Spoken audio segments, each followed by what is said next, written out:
looking at things like sustainability, and also fire safety, modern methods of construction, various other different elements.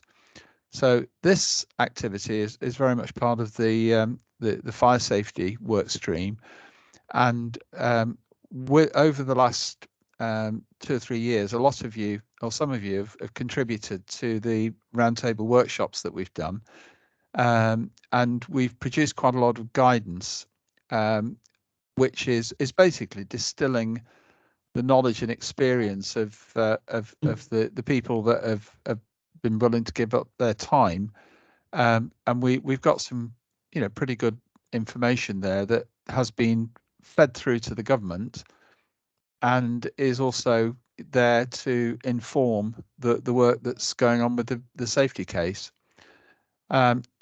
So in as part of this, the work that is going on at the moment, a lot of councils and local authorities, local authorities and housing associations, they're very focused on getting the sorry, I'm just turning my phone down. Getting the information in place for the secure information boxes for last week or whenever it was, and very few people have got them completely in place, in my experience. But I think we're on a journey, and one of the things that is clear is that the information that is going into the SIBs, as they're called, secure information boxes now. For anybody that knows, a premises information box the term premises has been copyrighted by Gerda, so we're all calling it secure information boxes now. But that is performing a particular function. But for example, on the fire plans, there's just the location of a fire door, not what its rating is, not what its condition is, not what the wall is that it's going into, or anything of those natures. Now, that information isn't of interest, as I understand it, to the fire authorities. I mean, Paul Bray is here, and Paul's a former firefighter, so he can probably confirm that. But the principle of the information that's going into the SIBs is really at one level, but from a safety case perspective and an overall fire strategy perspective, we need to be able to add additional information. So that's the sort of approach that we've been taking. The reason this particular session has been set up is that the result of the surveys and all the activity that's going on around fire doors is going to lead to some levels of replacement and remediation or whatever. So it seemed to make sense to look at things from a point of view of having a clearer guidance that becomes more standardized of different inspections. And I was introduced a couple of months ago to Alan Oliver. For those of you that don't know me too well, as part from this stuff that we do in housing, a lot of what we do is with the large FM contractors, people like Mighty, Sodexo, Skanska, Equans, in hospitals. And Alan ran a course before in November that I attended, where he was training the in-house Sodexo people in how to inspect fire doors, and he was basing it on work that he's done with the NHS to standardise, have a standardised methodology of doing fire door inspections.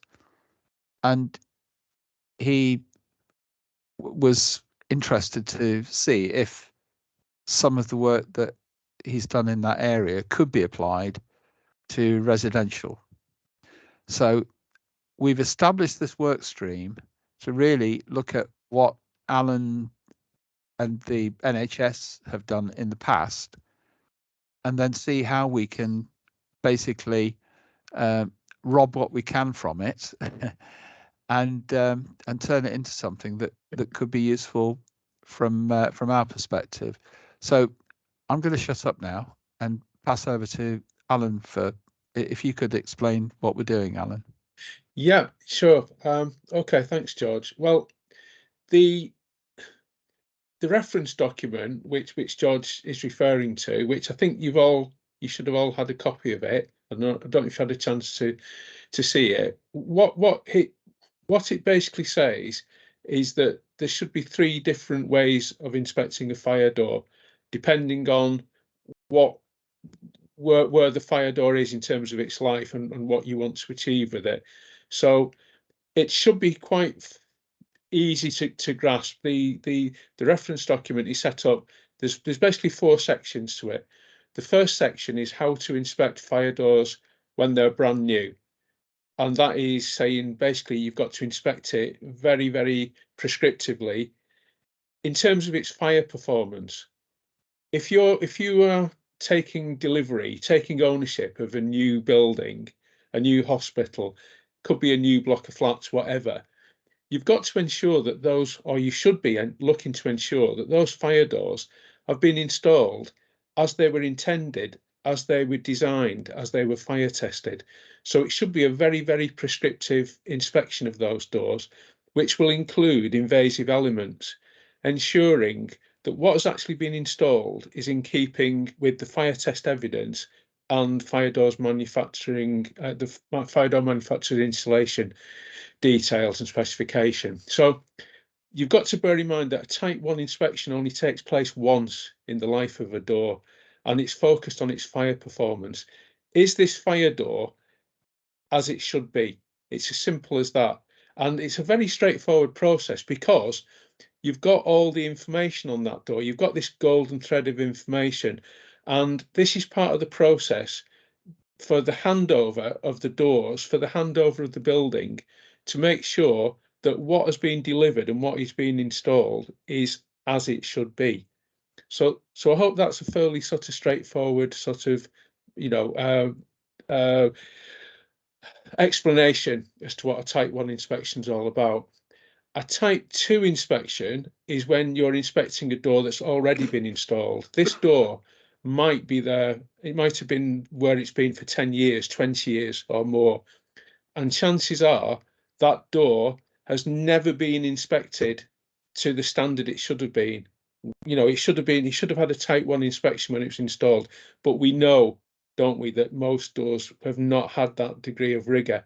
And if the door's been there for 20 years, chances are there isn't a golden thread of information on that door in terms of its fire performance, and whether its fire performance as it is, not as it was intended or designed, but as it was actually installed, whether that is suitable and sufficient for its location. Even going back to the basics as to, is it of the right material? Is it a fire door? And so a Type 2 inspection is when you're understanding that you don't have all the information on that door, but you need a golden thread of information, and you need to assess what its fire performance is. So that is a Type 2 inspection. It's very much like a Type 1 inspection, apart from the fact that it can be more, and it has to be more pragmatic and flexible, purely because that golden thread of information on that door doesn't exist. So what you're trying to do, you're doing like you're doing a Miss Marple on the door. You're doing a Sherlock Holmes. You're trying to work out what that door is. Is it a fire door? Are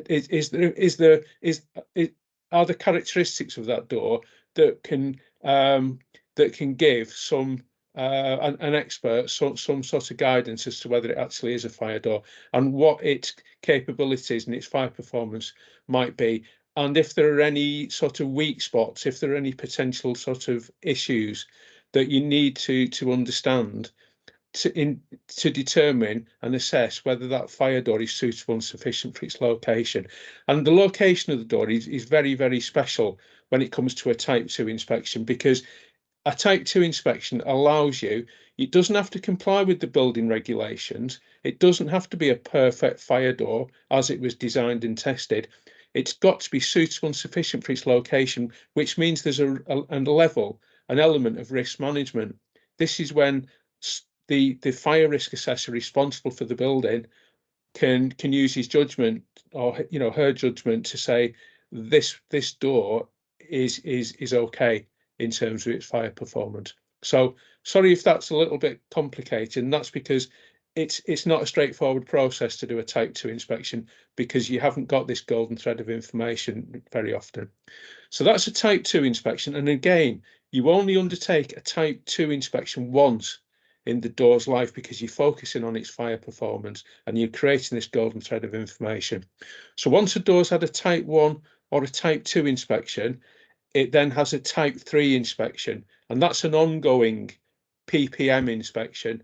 That's the sort of inspection required, for example, under the new Fire Safety England regulations. So a Type 3 inspection is done on a regular basis.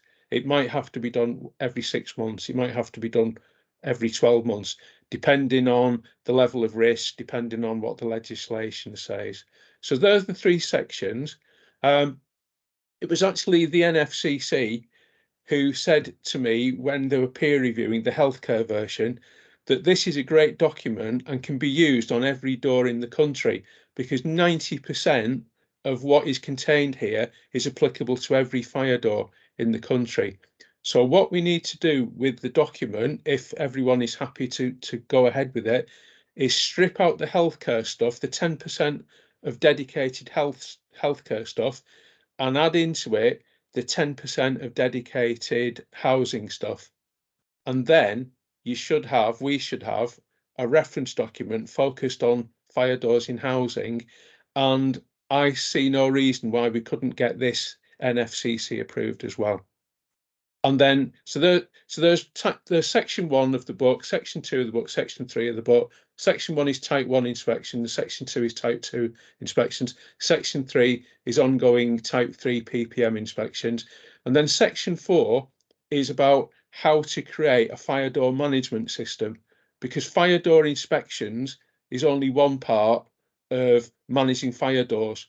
You've got to have systems in place for procuring the doors correctly, for installing the doors correctly, and for maintaining the doors correctly, because a Type 3 inspection can flag up issues with that door, but you've then got to have processes and systems in place for ensuring that those doors then get maintained and remediated using the correct materials, and hopefully that you can maintain some level of third-party certification.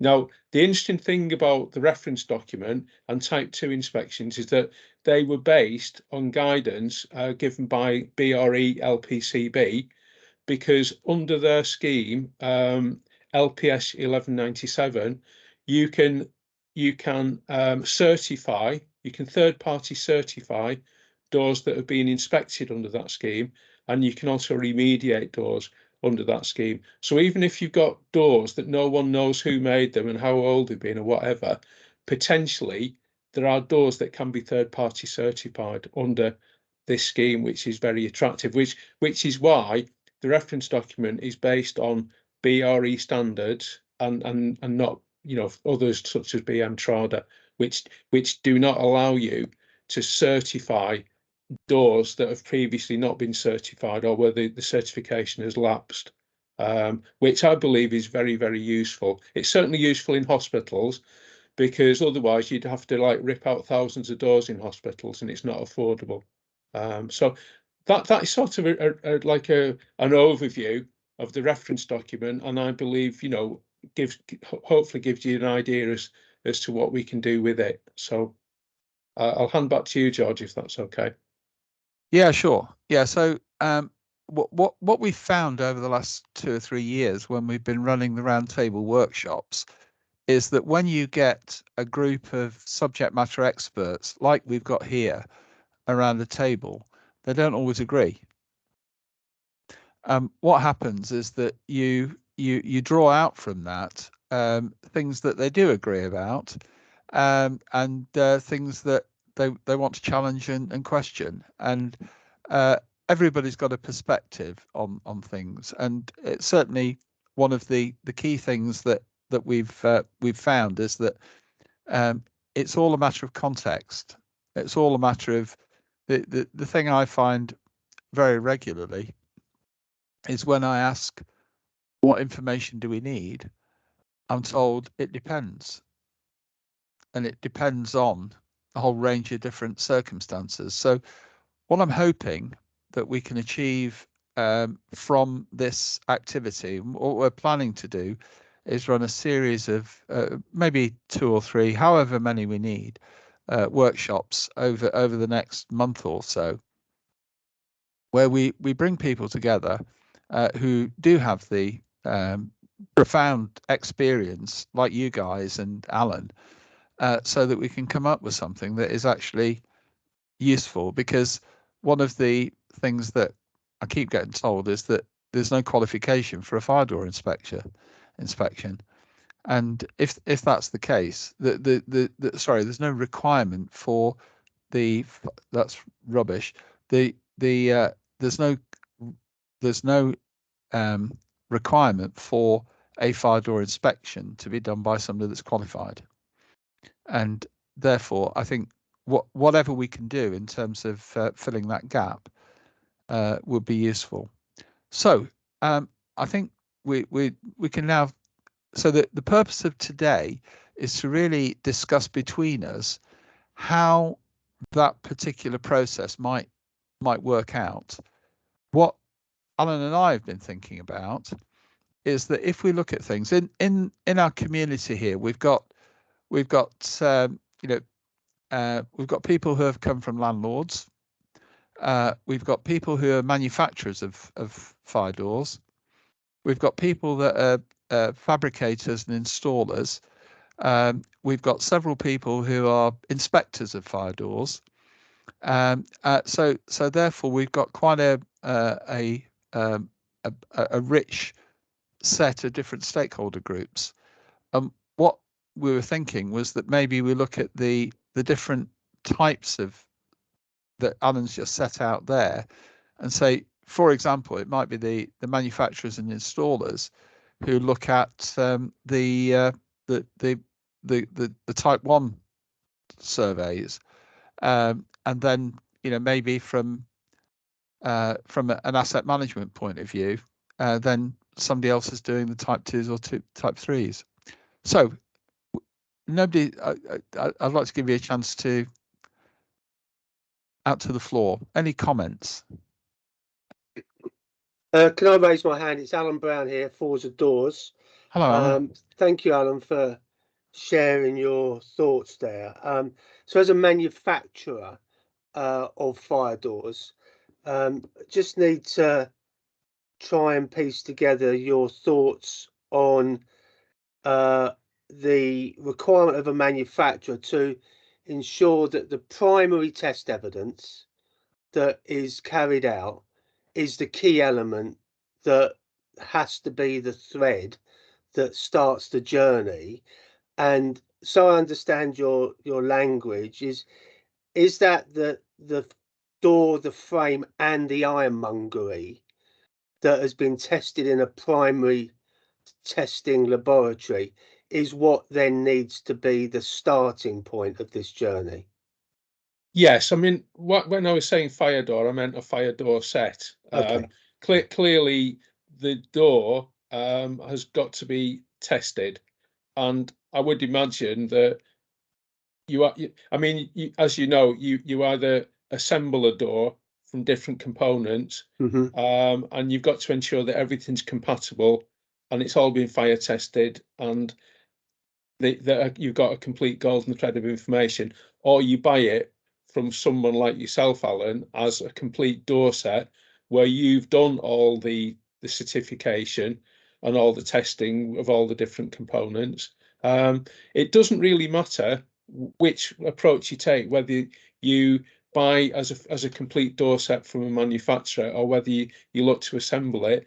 But clearly someone has got to take responsibility at handover for ensuring that the door has been installed to comply with the building regulations and all the other regulatory requirements in terms of its fire performance.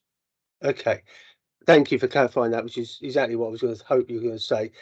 Sort of bit of a follow-up question: is the supporting structure that it goes into as important as those other elements? Absolutely, that's Good. another thing, and it's mentioned in the reference document. As you know, Alan, a lot of doors have been tested in furnaces, in block walls, and then people are taking those doors and installing them into dry lined walls where there might not be any test evidence. So yes, when we say the installation of a fire door and ensuring it's right, we're also taking into account the surrounding structure of that door. Good.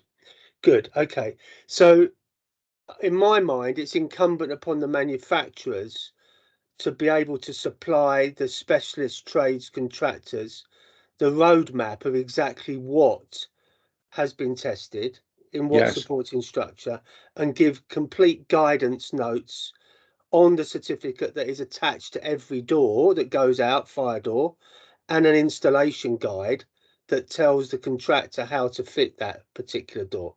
Would that be something that you would be saying is the right methodology for manufacturers to take? No, absolutely. But don't forget, Alan, this reference document is how to inspect doors. So it's obviously there is an overlap between installing it correctly, but what we're saying is every door, someone has got to take responsibility for signing off that door. It could be the installer if they're in a third party scheme, or it might be, it could be a BRE or a BM Trada inspector. It could be an FDIS inspector. It could be a number of people, providing they are competent. And competent is a massive word these days, isn't it? Someone has got to be competent to say, I've inspected that door and that door is compliant and everything is as it should be, which would include things like the surrounding structure. So I'm not going to hog the airwaves here, but what we're saying is a manufacturer and the inspector need to be joined up. The inspector needs to inspect the door set based upon the manufacturer's primary test evidence. Yes, And that's the starting point of it all in many absolutely. respects. Okay. Good.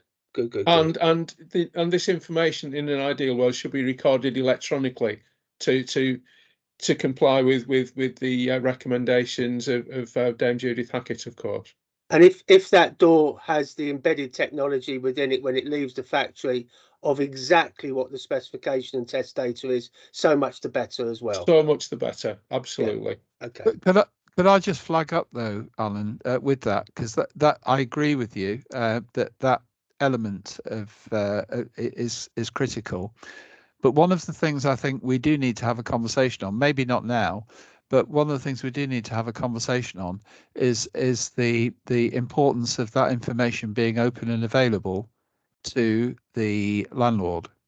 Yes. And the reason I say that is that what we're currently finding is the enthusiasm over the golden thread is really encouraging, but we're ending up in situations where the landlord has got a dozen different databases that they've got information that has either been provided by a fire door inspector or different manufacturers. It may be that you've done some of the doors in a block and then somebody else has done others, so they can end up with several different interface applications that they've got to work with. And I think although those applications are great because they're adding a lot of value, particularly to the people that are using the things, and certainly it's the case with fire door inspection applications, we still need to make sure that the essential information is available in a more generic way. That's I think something that is we're finding that we're having so many bloody golden threads Yes. that it can be overwhelming. A council said to me this morning when we were discussing this that what we're having is that we're getting the apps are now replacing all the different spreadsheets that people are working with, and we need to be able to draw these things together. Yes. I'm not quite sure what the answer is to that, because some organizations want everything standardized in one system for their fire doors, their fire dampers, blah de blah. And so I don't really think there's an answer. I think you can sort of recommend systems and try and standardize on them, but that is a clear weak spot in this golden thread of information, the fact that there are so many apps and systems out there. Yeah, my recommendation to people is it's not a matter of the fact that there's different apps, because that's always going to be the case, and in fact I think it's going to grow. Yes. Just like it does in the rest of the ecosystem. What we need to do is make sure that the data is accessible to the right people with the right type of security against it. But it shouldn't be the case that a landlord ends up having to be registered in 15 or 20 different applications. No, in my view. Agreed. No, I'm not disagreeing with that in any way, shape, or form. I think the beauty of technology is that products should cross over, just not, and I know we're talking about doors, but passive fire products under one umbrella, so that there's a common thread running through a building. But you're Yes. right that there certainly needs to be some generic data that's put in that covers as many a product as is possible. And in some respects, that starts at the architect stage, and MBS having a role in this as well. Yeah, most certainly. Should we get some more people? Should we get some more people involved? Yeah, Neville, sure, please do. You put something in the chat. You was talking about manufacturers' information not really being as adequate as we might hope. No, I didn't say it's adequate. Basically, what I'm saying not is as adequate. you've got the manufacturer's data, and then you find, particularly I'm seeing in design and build that I'm getting involved in at the back end when they're trying to get it handed over, that they've actually installed a door set into a compartment wall, but they've installed it and there's no test data that supports what they've installed it into, which was the comment that was made earlier on about installing doors into plasterboard partitions when the test data is all around block partitions. Absolutely. Sorry, well, can we just bottom? Yeah, I just wanted to bottom it to see what people's thoughts are on that, because I can understand it. One of the challenges, I think, this is the feedback I've had, is that the cost of doing the tests is substantial, and therefore testing a door in all of the different types of walls that it would go into is a bit of a challenge. I understand that's a bit of a barrier. I think it depends. What we did, George, is we're replacing, I think it's something like about 20,000 doors across the stock, and we've got a mixture of blockwork, concrete structure, and plasterboard partitions, and we've actually costed for testing in each situation, so that the manufacturers providing our doors has actually got the test data for each of those scenarios, which we effectively own. Which is great when we're great when we're dealing with our existing stock and we're retrofitting. The issue that I find difficult is when you've got a design and build contractor who decides to swan off and basically almost do his own thing. Absolutely. Simon, you've not said anything yet. You're a manufacturer, aren't you? Well, we supply cores into the manufacturing process of fire doors, yes. So, I mean, from a housebound perspective, in terms of supply, I mean, we're pretty much testing all the time. it is expensive, yes. But we are aware, as I'm sure all door manufacturers are aware, the more test data you can have, the more applications and the more you can satisfy your clients in terms of ensuring that your doors are going to stand up in the worst case scenario. Thank you. And who else have we got that's a manufacturer? Jim, you make fire doors, don't you? We do, yeah. So I think the biggest problem is people understanding the test data. Well, a mixture really. Some manufacturers not willing to share their test data. A lot of clients not really understanding the test data when they are given it in its entirety. I think it's trying to. I think Alan said, trying to turn that into a document that you can provide to the client with the backup report if need be. And I think it's about testing the product in the most onerous situations, really, so that you're covered as far as you possibly can, and working with the test house to try to make sure that you've got all the eventualities covered. So I don't think there's any sort of one fast sort of quick answer. I think the fire door manufacturing is historically is a little bit cloak and dagger at times when it comes to the test evidence, and I think that's changing, but I think there's still a reluctance for people to share that and the understanding of them reports when they are given to clients. Yeah, I mean, what I've been told as I've been trying to navigate through all of this, I'm on a steep learning curve, and that is that if you've got a report that possibly Warrington Fire or somebody like that have done, which is significant investment on behalf of a manufacturer, you might have 80 or 90 pages of documentation there, and some of that includes information that is quite possibly intellectual property that a competitor could use against you or something like that.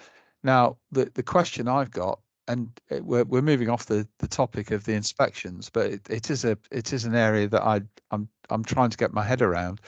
How much of that 70 or 80 pages would actually be required for somebody that's maintaining the door or inspecting the door or even replacing it?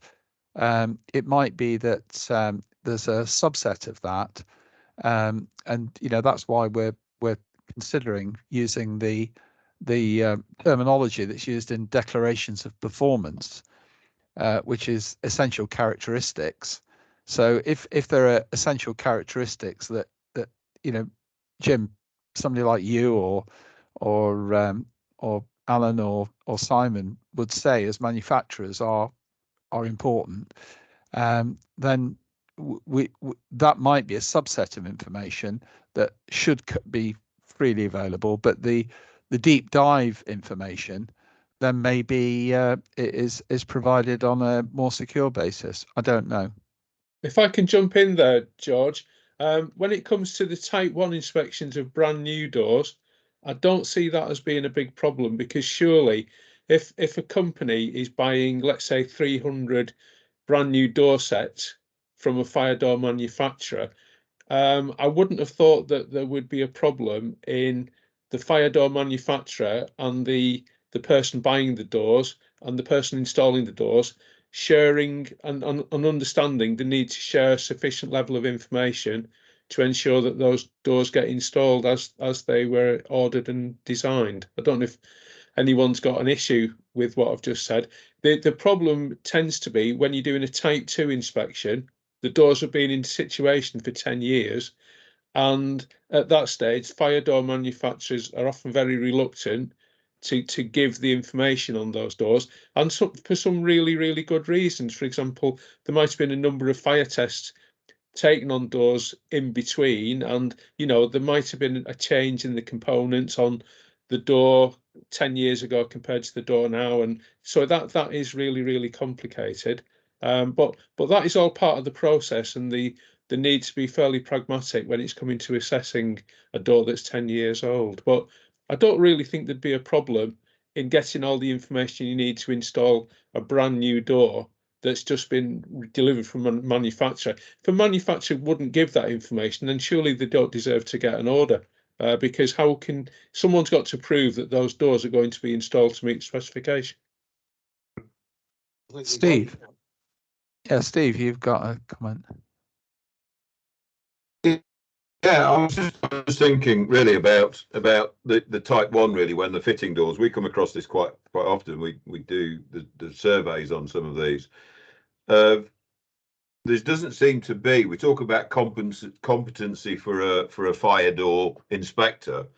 We don't really talk about the competency of somebody to fit that fire door, and we've seen it in new builds where we've got young apprentices fitting fire doors, which have obviously got no sort of competency in doing that. Would it not be a good idea that if the person that is fitting the fire door one needs to be competent, but would it be possible for them to then confirm that they've done kind of the type 1 inspection on that fitting, so they're effectively signing that door up? The person that fits signs it off.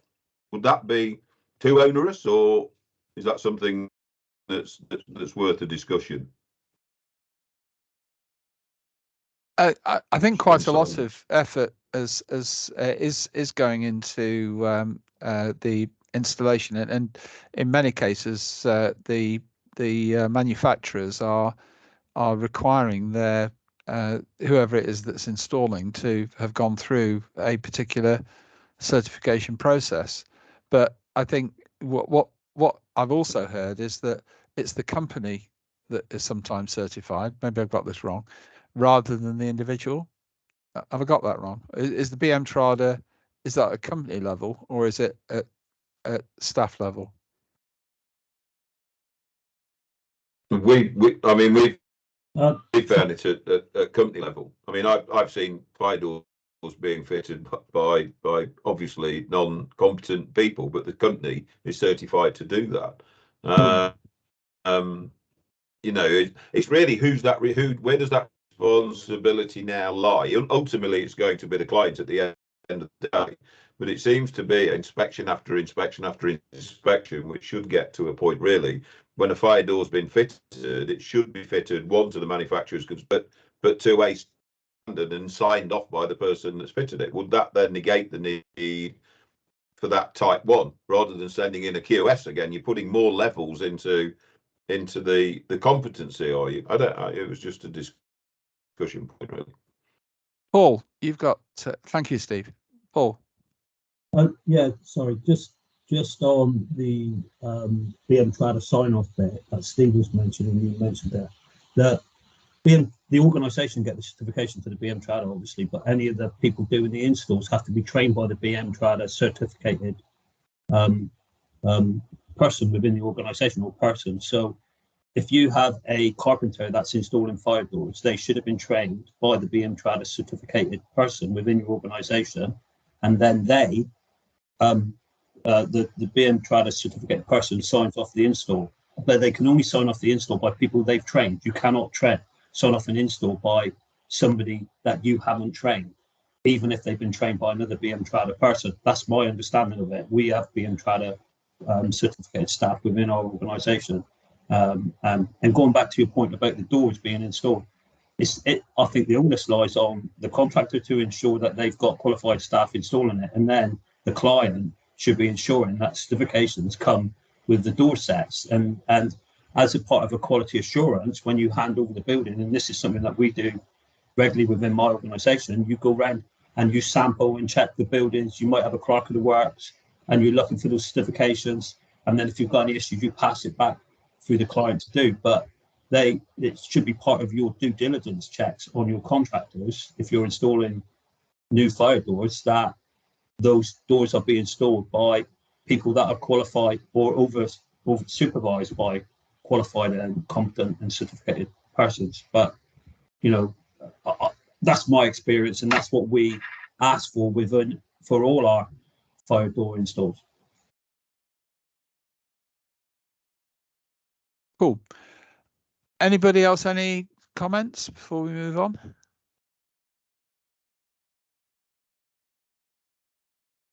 Steve, you still got your hand up,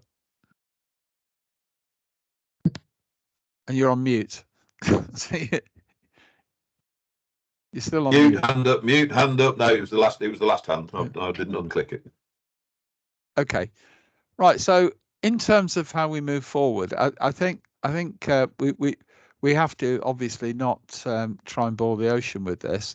I think if we can focus, my intention with this is for us to really be able to come up with something within maybe 2 or 3 meetings, if that's possible. So, Alan, is it? Could you show us what? Would everybody like to? Has everybody seen the document, or should we just pull it up and run through it? I think that probably would be a useful thing to do. I'd be amazed if everybody's read it. I've read it. Is that the 248 page? No. No, No, they were my slides. They were my training slides. Okay. But George, I think George sent everyone the actual reference document yesterday. Yeah, I am sorry, Mark. That was a mistake on my part. I had basically, yeah, it was late at night. Okay, I'm not sure I received the other version, so but it'd be good to see. Be good to look through it now. Alan, do you want to show it, or do you want me to? I haven't got it, George. If you've got it, that would be great. Thank you. Okay.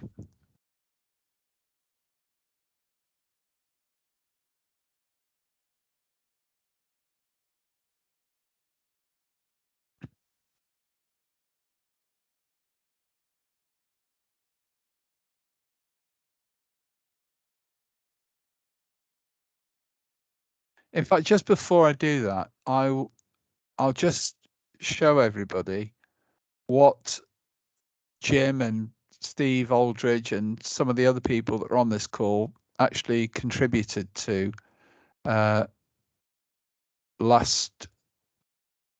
it's probably the year before. So the purpose of this was as part of an exercise that we did for the Golden Thread Initiative, and we've done what I'm going to show you for 12 asset types.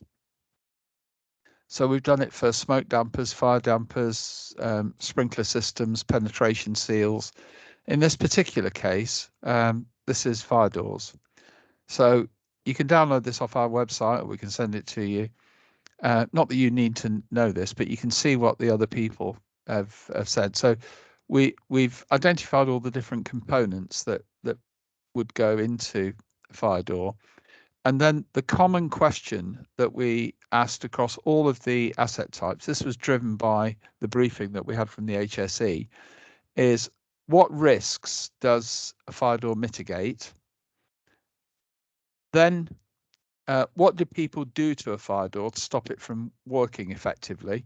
So what do they do at maybe a high level and down to materials, and then what information do we need to know about a fire door? So including things like its door closer, etc. From a construction perspective. So it's quite a deep dive. This was, as I say, there was probably 20 people that contributed to this. And then also drilling down into the detail of what tasks or procedures are required to ensure that the fire door is installed properly. And then drilling into some stuff. This is just the SFG 20 type of inspection, standard maintenance instructions for a fire door. And then what level of competency, and then how do we manage change? So that's what we did as BIM4Housing. And like I say, if you're interested in that, it's available on our website. But if you like, just let me know and I'll share it with you. And we've done this for 12 different asset types. If I then go over to the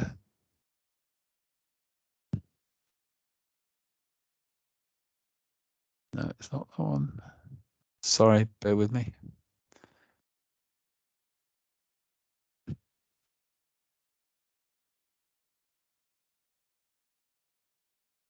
Too many documents.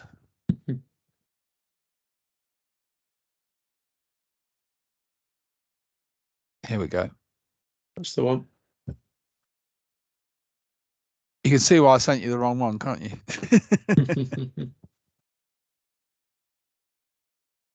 Oh God, OneDrive.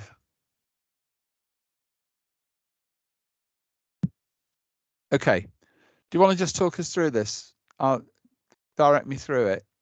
Yeah. Well, first of all, they're the people who actually. So what you've got on page 1 there, you've got the people who wrote the working group that started off the reference document, which was a NAFO initiative. NAFO is the National Association of Healthcare Fire Officers. It then had a peer review and contributions from about 50 individuals and organisations such as Aviva Insurance, ASFP, Building Research Establishment, London Fire Brigade, NHS Improvement, and the NFCC. If you just move it on, George, that's background as to why we created the document. And there's the foreword coming up, the foreword which was written by Mark Andrews, who interestingly is the NFCC lead officer for higher risk accommodation. So if we were to adapt this for the housing sector, that would be right up his street. And I'm sure that Mark would write a foreword to it. So then we start to explain how to use the document and the fact that it's split up into 4 sections, as I've just explained. There's the context page. So the idea is that if people are just focused on a new build project, they might just want to look at the section 1 of the document. If you're looking to inspect existing ones, you look at section 2, and if you're looking at ongoing functional maintenance, you might just want to focus on section 3. Section 4 is creating a robust fire door management system, and then at the back you've got relevant glossary of terms and references and recommended further reading. So then we go into the introduction. We discuss why you need everything to be compatible, why you need a golden thread of information. You discuss the fact that fire doors don't have to just comply with Part B, but also things like Part E and Part M of the building regs. If you carry on, George, it talks about competence, talks about to what extent a building comes under fire code or not. And if you on the next page, it talks about the golden thread of information, so that doors have got to be specified as intended, procured, installed, managed and maintained. So we're carrying on with the introduction, and then we move on to section 1, which is how to inspect a brand new door and the procedures involved. And you look at all the different components. So you'd potentially start with the door frame, you look at the door leaf, you look at the hinges, you look at the door closing devices and so on. So if you can scroll up quite a lot there, George, because I've covered quite a lot of what you've seen. There's the door frame, there's the door leaf, looking at gaps and seals, gaps and seals, hinges, locking devices, closing devices, and other issues such as ventilation grills, vision panels. So it's looking at every component of a door, fire door signs. I know, sorry, if you can just go back a little bit there, George. We were talking before about the structure, the surrounding structure.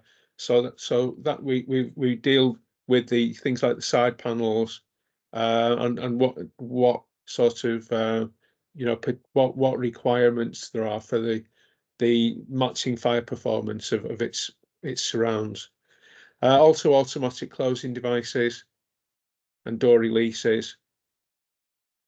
And that's basically the Bible regarding what the fire performance needs to be for fire doors in healthcare buildings. And then we move on to section 2. So before we move off that, is there an equivalent that we could do for for Resi, or would that be something that this group would need to invent? I think the table we'd be looking at there. I think we'd be talking about approved document B, wouldn't we?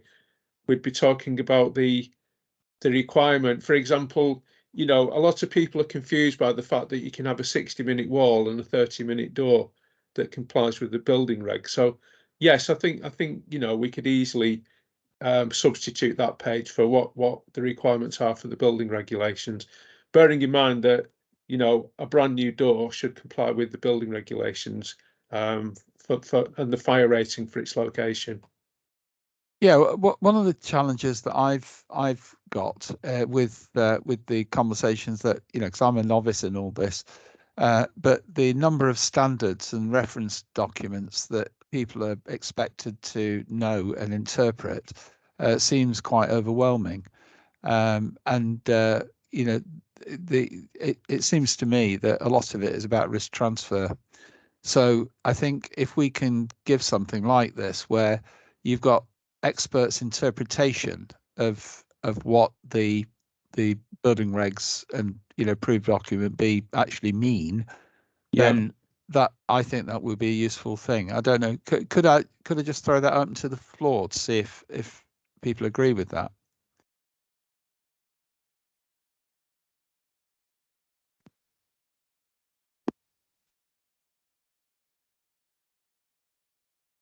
Nobody has a view? George? Yep. Yeah. Hi, Calais. Hi, my name is Yeah. Kauyan. I'm fire safety advisor for Camden, one Yeah. or more of Camden. So I really approached this meeting from a completely different angle as a representative of a landlord. And I would expect just to try to, if it's possible, to simplify to an extent the checks, because it's a good guidance. It's really extensive. In some parts, it requires really comprehensive knowledge in fire safety. So if we talk about door checks only, it's one kind of knowledge you need to try to keep these doors working. And just from this perspective, I would speak for kind of avoiding any if. So we've got some kind of exception for intumescent strips. It said this guidance is saying that they could be overpainted if you've got up to 5 layers of paint, which is impractical to be checked, to be honest. And also we would, for instance, expect a 30-minute doors to be 45 millimeters. But also we know that we can have a door that could be 38 millimeters or 40 millimeters, and also to be a proper fire door if it's manufactured in Europe.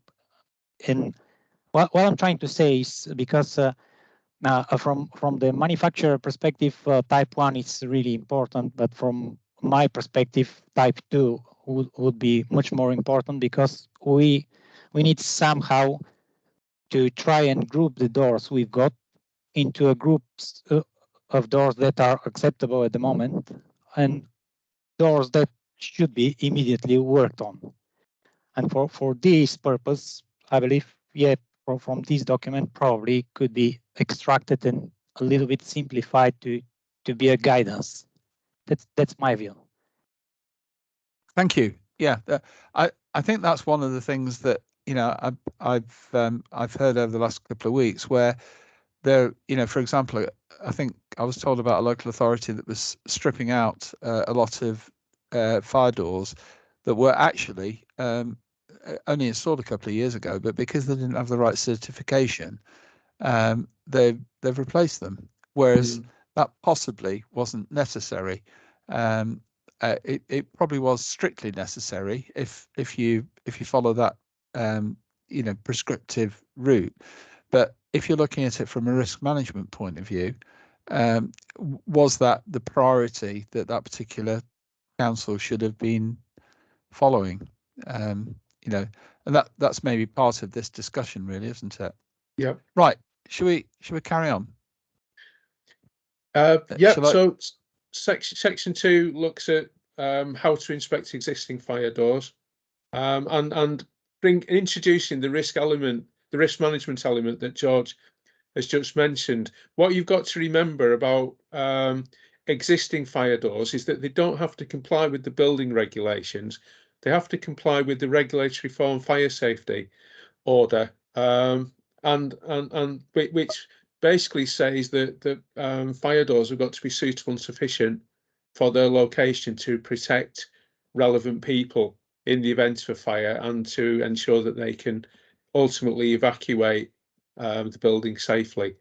So if you look at that, the drawing there, I mean, even in an acute mental health hospital, there will be some doors that are critical, obviously, but there will be other doors that aren't critical, and might be there mainly in terms of protecting the or inhibiting the spread of smoke. So in an existing building, there is an opportunity to risk manage the building, and that's what fire risk assessors, that's what their job is, to assess what is in place and whether it's suitable and sufficient. So, you know, George is quite right. There are an awful lot of fire doors that can be remediated and made suitable and sufficient for their location. So section 2, it's talking through the process of what's involved, and also that graph's quite important. That page, that is sort of giving people an idea of how to potentially go through a building, or go through even a complete estate, and look at how you are improving the fire performance of your buildings. Maybe you are, you know, this is where you don't have an unlimited budget, and you don't want to cause total chaos and disruption within what essentially would be occupied buildings. And maybe, as the case of here, where an organisation is looking to phase in and improve their doors, starting with the high risk doors, the highest risk doors, which could be sort of electrical riser cupboards and such like, and looking to plan the work maybe over a 5-year period. I think don't know if there's any thoughts on that. I mean, you got to bear in mind, if you look at that page, there's an awful lot of doors in hospitals and in other buildings that haven't been fit for purpose for donkey's years. And it could be that some organisations have got enough money to replace 12,000 doors in one fell swoop, but an awful lot of people haven't, and a lot of people look to phase this in, either in terms of remediating the doors or replacing the doors over a number of years. Yeah, again, one of the councils said to me that, you know, a door might be tested, is it up to withstand temperatures of 800 degrees or something like that, whereas if the heat gets within a flat gets to 200 degrees, it will blow the windows out. Yes. Yeah, so therefore yeah, and what he was also saying is that fire doors very seldom fail. That's what he said. Yeah, what you've got to recognise is that 99% of fire doors never see a fire, and of the ones that do, there's way more than 99% of fire doors don't get burnt to destruction. And it's got to be recognised that fire doors are tested artificially. They're burnt to destruction in a furnace, and it's very, very rare that a fire will actually do that to a fire door in reality. You know, I've spoken to a number of hospital trusts, people that have been in their estates department for 30, 40 years. They've never seen any of their fire doors burnt to destruction. I know that some fire doors were burnt to destruction at the Royal Marsden in 2008, but you know, you're talking of like one, you know, not even 1 in a million fire doors get burnt to destruction. The majority of fire doors are there to prevent the spread of smoke. Yeah, good. Okay. So where do we go from here? This is, You can just these keep. are just, are these examples useful to people? I mean, it's obviously a lot of you have got the experience anyway, but I think having these examples would help you probably persuade clients as to why it's important that they've got this sorted. Maybe, I don't know. You'll see that these fire doors are fire doors in hospitals, and what we need, certainly, if we are looking to adapt this, we've got to have like housing images. Yeah, equivalents. Yeah. Yes. Which shouldn't be too difficult to create. Well, I imagine that a lot of the people on this group have probably got loads of photos of things. Dodgy doors. Yeah.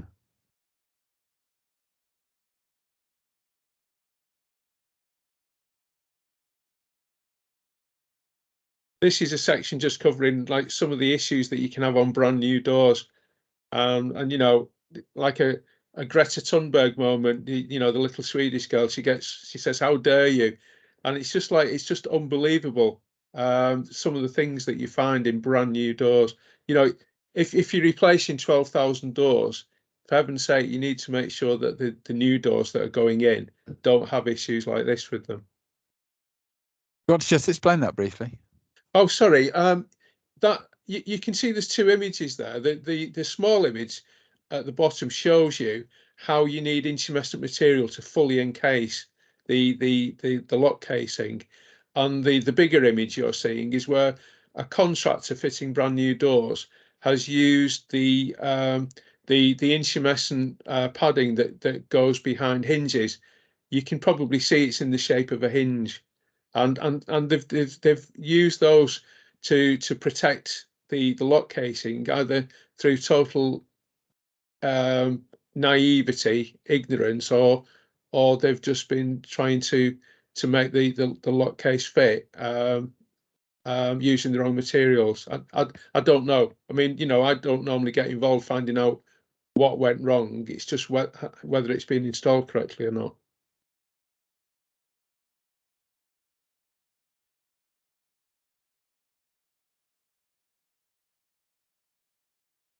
That's quite an interesting image, George. If you just stop there, can you see there's a door there and it's got NFD on it? And what that is, that's a non-fire rated door.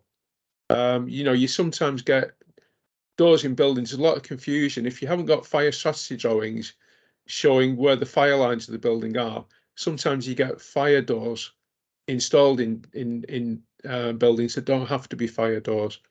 And a lot of hospitals in particular spent an awful lot of time ensuring that their as-built drawings are actually fire strategy drawings, showing where the fire lines are, and then discovering where the non-fire rated doors are, and then indicating which doors they are, so that they're not being inspected, having to be inspected on a regular basis as fire doors. Yeah. And there's another image of the surrounding structure. It's, you know, it's all very well inspecting the door in terms of its fire performance, but you've got to take into account what surrounds it. Yeah. Now moving on to type 3 inspections, which is normally what it has previously been based on BS 9999, even in hospitals, but clearly for type 3 inspections you now need to take into account the requirements of the new Fire Safety England regulations in terms of when fire doors have got to be inspected and what's got to be inspected. So rewriting and adapting the section 3 should be quite a straightforward process, because nearly all the words are already there. They've just been issued as a guidance document by the government. So in terms of the individual tasks, this looks to me as though that doesn't look as detailed as that SFG 20 one that I showed earlier. Is, you know, check that all doors are in working order and closing correctly. Is that, are there other tasks that we should be recommending? Or as a manufacturer, let me just ask the manufacturers for a second. Sorry, just to cut across you, Alan. Yeah, so Shannon, for example, you've not said anything yet. I think Lady Antonia from Shannon. Do you have a view on how things should be maintained? So I'm relatively new to the role. I've only been with the company for 3 days, and at the moment I'm using this as an exercise to absorb information. So it wouldn't be fair for me to comment in any way, shape, or form. But thank you for obviously trying to involve us. I appreciate that. No problem at all. Thanks very much. Would any of the other manufacturers like to comment on that? I'll put my hand up as Alan Brown again. The manufacturers should have, once again, primary test evidence of what remedial works can be done to their doors, not a generic list of items that BM Trada produces. It should be tested against every single door. Then they should issue that out, which will then help the remedial works to be undertaken. If it's not been tested and it hasn't been actually the remedial works tested, then why should that door be then altered? Because a generic remedial work instruction has been issued. It's just wrong. But what about? I'm sorry if I missed the point on that. But what about? Have I just switched myself off? No, we can hear you, George. That's okay. Yeah, sorry. What about the tasks themselves, Alan? Well, the tasks themselves are laid out. There's maybe about, I haven't quite absorbed this document yet, but there's various items like vision panel repairs and a number of other items that I'll send over a document that Forza created for remedial repairs that might cover some of these elements. There might be some new headings that people can and can't do to a door. Or should. No, sure. I'm asking the question because this is what I'm just saying. If we can learn from other areas, so let me just go to this. Is everybody aware of SFG 20? Does that mean anything to anybody? That sounds as though you're not.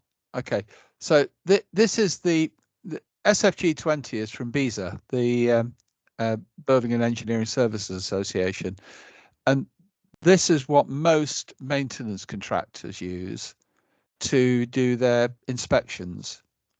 So this step-by-step check is what maintenance teams have to basically sign off on. Is there something that we could produce which would be which would reflect the expertise of this group?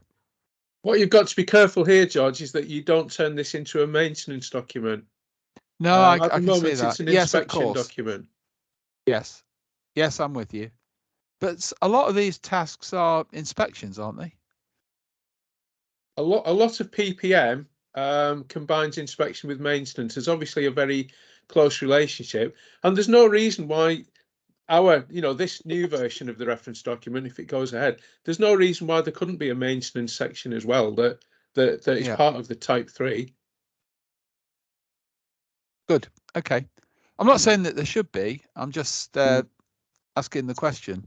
Sure. The whole point about this exercise today, I think, is to really understand what it is that we want to actually produce. George. Can I just ask a question on that one? With the level 3, I mean, what is the general qualification required of the person carrying out that level 3? Because looking at the questions there, they're almost like your typical maintenance man, and there's a lot of value then people can actually bring to a building like a hospital, school, etc., rather than every time having to bring in a certified door inspector. So that's a really good thing. That's a really good question. The whole point of the certified door inspector is that they carry out the Type 1 or the Type 2 inspection. Once they've verified that door is suitable and sufficient for its location, and they've done invasive inspections and they've checked the lock casing, to make sure it has got the right inch mesh, and they've made sure that they've got the right hinges in terms of fire performance and all the other things. The Type 3 inspection isn't half as onerous, because you've established what the door is in terms of its fire performance. What you then focus on is just ensuring it stays to that level of functionality. So a Type 3 inspector doesn't have to be an expert in terms of inspecting a door in terms of its fire performance, because that's already been done during the Type 1 or the Type 2 inspection. Can I come in there, please? Of course. Thank you. So I agree with what Aaron's saying. This inspection, this Type 3, is a health check on a door. We're overcomplicating it. We already do this within our organisation. I've mentioned this to you, George, in the past about the whole process that we've got. We've got quite a complex process for checking our doors. All our operatives that enter any of our blocks of flats, any front door of any of our blocks of flats, has to carry out a health check on the door, which is, does it close, seals, etc. There's like 5-6 checks that they do. There's a whole form for doing that. We've got asset tagging for our communal doors, and that's subject to, they'll be checked by people that are more trained on fire doors. So generally are BM trained or fire door operatives, but it's a health check. It's not this level 1, level 2 check. You cannot do it in the housing environment, and especially under the new legislation that come out last week, the requirement to carry out communal door checks every 3 months in buildings over 11 metres. That's not this check. It should be a 5-minute check to identify that things are wrong with the door. If you identify things are wrong, then you employ a competent person to come out and do the correct repairs, which are the ones that are listed by the door manufacturer, or maybe in line with the ARTs that BM4Housing do. So absolutely, yeah, agree 100%. If you look at the new Fire Safety England requirements as to how to inspect a door, it basically says you don't need to have an expert in terms of fire performance, and it quotes some really basic checks, which, as you say, shouldn't take more than 5 minutes. Yeah. Excellent. Does that mean we're all in agreement? Fantastic. Let's press on. So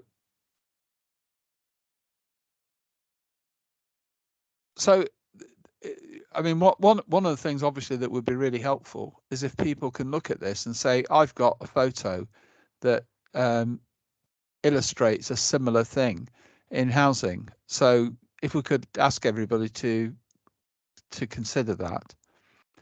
This is something else I think that Alan, that you said was a useful tool as well. Well, yeah, in hospitals, a lot of hospitals are they've got the they decide in terms of the location of the doors, which doors need checking on a monthly basis, which 3 monthly, 6 monthly, or 12 monthly. But clearly, because of the Fire Safety England regulations, they're now being very prescriptive as to what you check. So, I think that matrix would need to be replaced. But we've got the information already, because the Fire Safety England guidance document is giving it us in terms of what doors need to be checked at what frequency. Okay, right. I've just noticed there's only 15 minutes left, so shall we skip on to the fire, the management side of things? Yep, Alan. Yes, there's a heritage section there. On final exit doors. Final exit doors very often get overlooked, but potentially they can be the most important doors in a building, and clearly they've got different characteristics than internal fire resisting doors. Their main function is normally just to open outwards in an easy manner. But there needs to be a section on final exit doors within the new document. But yeah, we're now moving on to creating a robust fire door management system. And this would encompass things like how you're procuring the doors, how you're specifying the doors, how you're ensuring that they're fit for purpose, and how everything's joined up in a system. and then there's a glossary of terms, which is fairly self-evident, and most of that would be transferable to the new document. Okay, so I suppose the next question is, having seen all of that, we now need people to basically commit to spending a bit of time on this. If you think that this is a worthwhile thing to move forward on, then we're going to be running. I've sort of planned for the first event to be on the 16th of February. It doesn't have to be then, but that was my suggestion. And then we maybe run it every couple of weeks for another couple of sessions after that. I mean, it might be that we can sort it all out on the 16th, but I suspect not. So what I was thinking was that if you could decide, A, if you want to continue with it, and secondly, whether you want to join one of those groups, do you agree with the idea of us having a group looking at the type 1s, a group looking at type 2s, type 3s, and the fire management?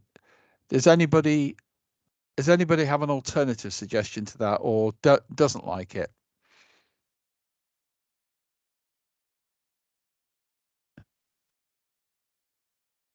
Have we got the thumbs up from everybody? Good. Okay. I'm happy. Yeah. Right. So, do you all want to continue with this? Is there anybody that's qualifying out? I shouldn't really be asking you in front of everybody, should I? But peer group pressure. Great. Okay, that's fantastic. Right. So the other final thing I was going to say. So I think probably what would be useful is if you can form into groups of 1, 2, 3, or 4. So if you could message us, maybe put it in the chat now, to say which group you would like to be part of. And what we can then do is ask you to maybe look at that section of the guidance ahead of the discussion that we have on the 16th, and maybe between, if there's maybe 3 or 4 people in each group, we can then, we've got quite a few people who have said that they wanted to join in, but they couldn't make it this afternoon because obviously it was very short notice. So I think we could very easily have 4 or 5 people in each of those 4 groups willing to put a little bit of effort in. So what I'm thinking is that we perhaps leave it to each of you to maybe have a discussion before the event, so that when we then hit the ground running on the 16th, we've actually got some work that's already been done that we can actually work around. Does everybody agree with that? Mm-hmm. Good. Yeah. I mean, at the end of the day, this has got to be a working group. You know, we need to work. We need to produce something. It's not going to be a talking shop. We want to, you know, actually deliver something out of it. And I think this is going to be very valued by the community. I think there's a lot of interest in this. The other thing I would say, so has everybody put something in the chat to say, if you just open up the chat and just say which group you want to be in, 1, 2, 3, or 4, then we can, Richard and Jis can pick up on that from that. The one final thing is that we've got this event on Thursday, this coming Thursday, where we've got about 150 people coming to it, which is obviously very, very useful.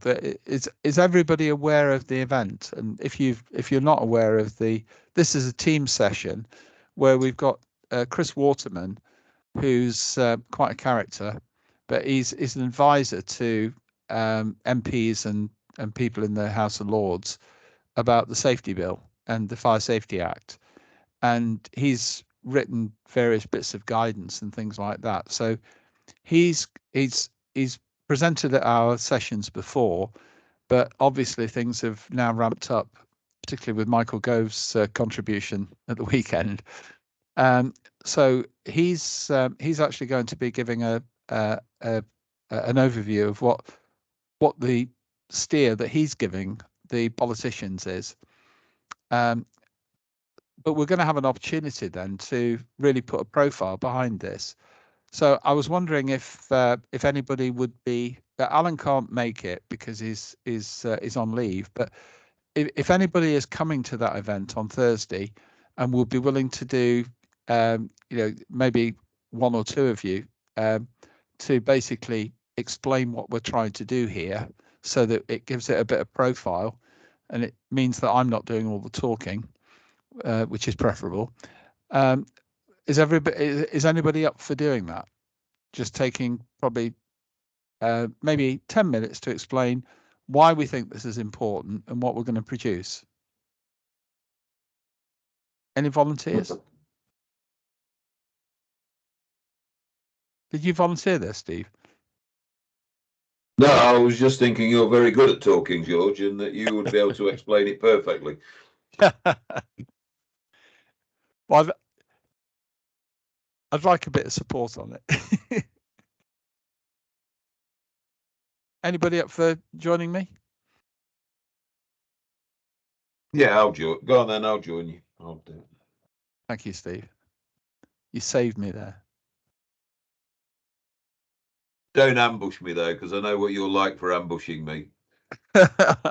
You just start off by saying, and Steve's going to explain fully now exactly what we're trying to achieve. Thank you. And don't do that to me. I shall support you. Not a problem. Good. Okay. Well, has anybody else got any observations or suggestions that in terms of what we're trying to do?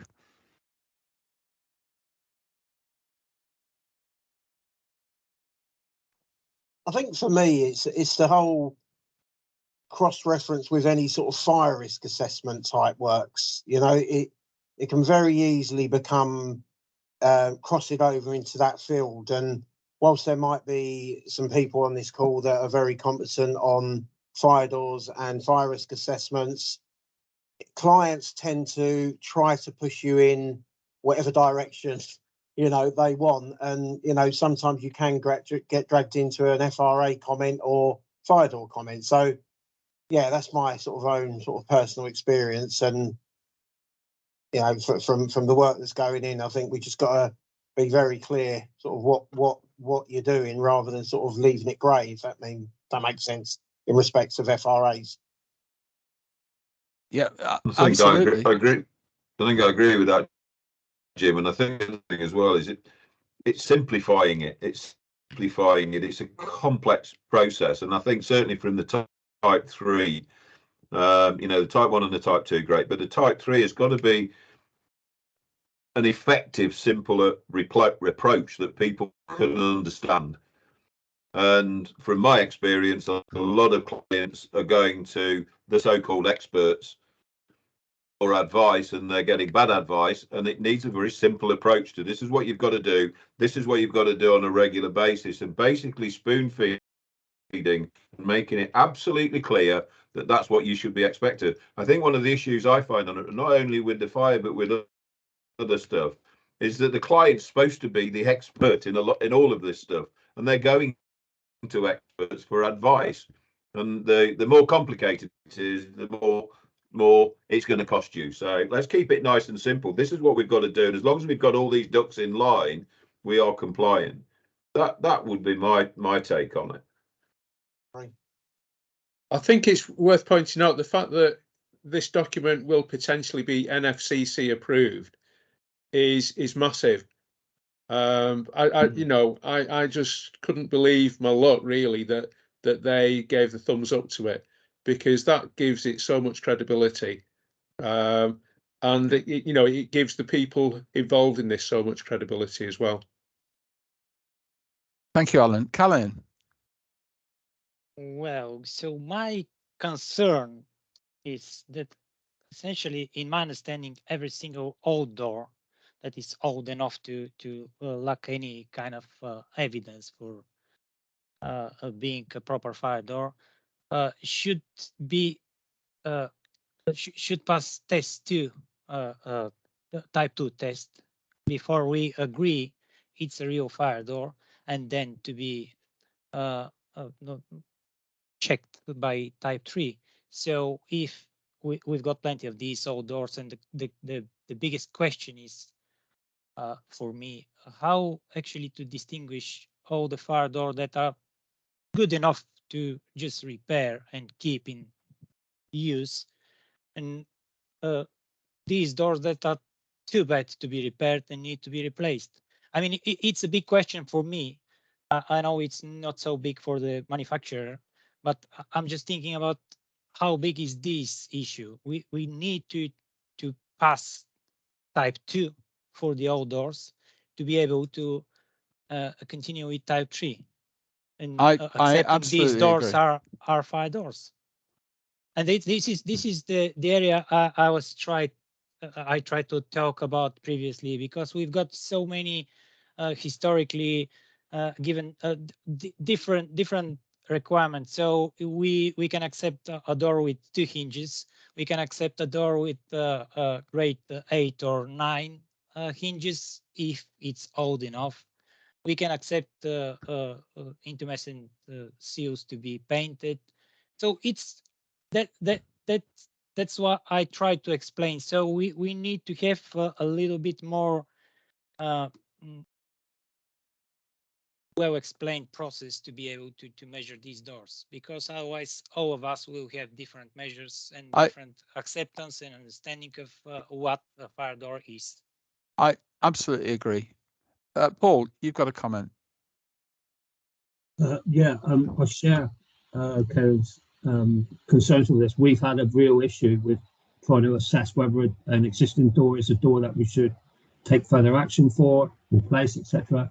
What assisted me in making those decisions was using, there's a 23-point check that BIM4Housing use, and I know it's mentioned earlier that BIM4Housing is not the be-all and end-all, and maybe there's other ways to go around it. I think, Alan, you mentioned the other accreditation certification process for fire doors, which would allow you to use that as justification for keeping the door. But when I used the 23-point check, most of the areas you could look at and say, well, I can carry a repair if it's economically allowed to do that, and or it's not going to cost you more time and effort to repair than it is to replace it.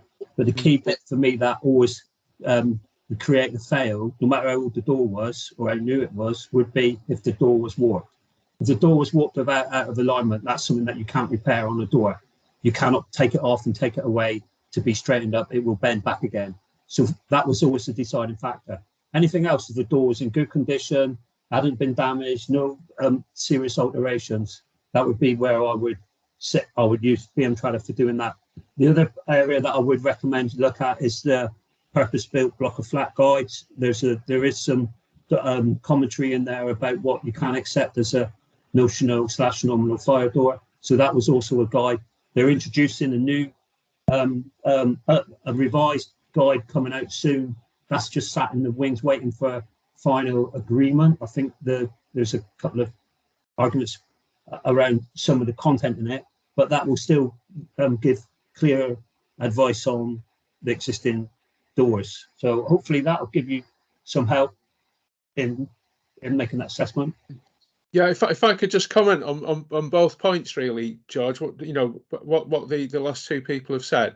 The first thing is you should already have a system in place for risk assessing your buildings, and as it says in the Fire Safety England Act, this shouldn't be any more onerous than what your fire risk assessors are already telling you to do in terms of the fire risk in the building. The second thing is that there's a massive difference between the condition of doors in a 2-story building as opposed to a 24-story building. And, you need to be taking into account things like the evacuation strategy. So the whole idea of type 2 inspection is that it does allow you to be pragmatic, and it allows fire risk assessors and the owners of the building to basically do their job and take these things into account. Does that help, Callian? I'm just trying to explain. It's a little bit more complex at the moment, saying you need to take into consideration the level of risk. Yeah, yes, I can do, but I wouldn't be able to check all the doors. I'm talking generally. So how we've got all the landlords, they've got plenty of doors, a big number of doors. Obviously, they would, generally speaking, rely on FRA, but FRA wouldn't cover most of the doors, because they wouldn't get access to the flat front doors, etc. So I'm trying to. It's completely clear what we need to do, but given the different generation of doors, we need to know when we try to do this guidance, we need to establish a process that will be clear for everyone. That's what I'm trying to explain. That's the point. Just everyone to be clear from this guidance, reading this guidance, how to proceed with the type 2 checks, to be able to rely on the outcome of this check whenever the door is, wherever the door is. Cool. That's what. Yep. Okay, I'm very conscious that we're running over, so I'm very grateful for everybody's time. I hope you found it worthwhile. I think most people have put their choices into the chat, so we'll pick up on that and get everybody together. And I'll also speak to Steve regarding Thursday. If anybody else has got any contribution for Thursday.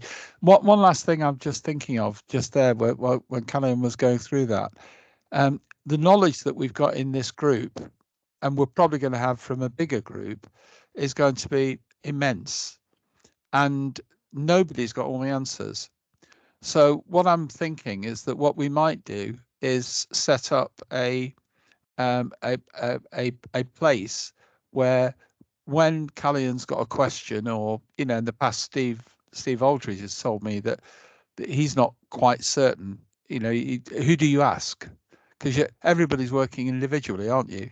So where would you get the collective knowledge to pull things together? So what we might do is put something up whereby you can post something up and maybe ask other members of the team to see if they have a suggestion, their view, because I think that would be a valuable thing. Does anybody support that? Would you be willing to?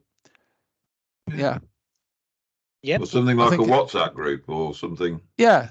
Yeah. Exactly.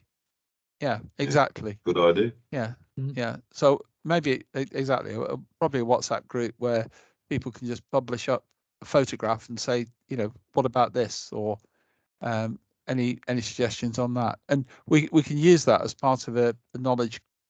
We can use that to make it live. Yeah. Good idea. Good. Okay. Listen, thank you very much, everybody. Hope you all have a good weekend, and we'll speak soon. Thanks, George. Cheers. Thank you. Thanks, everybody. Cheers. Bye. Bye. Bye.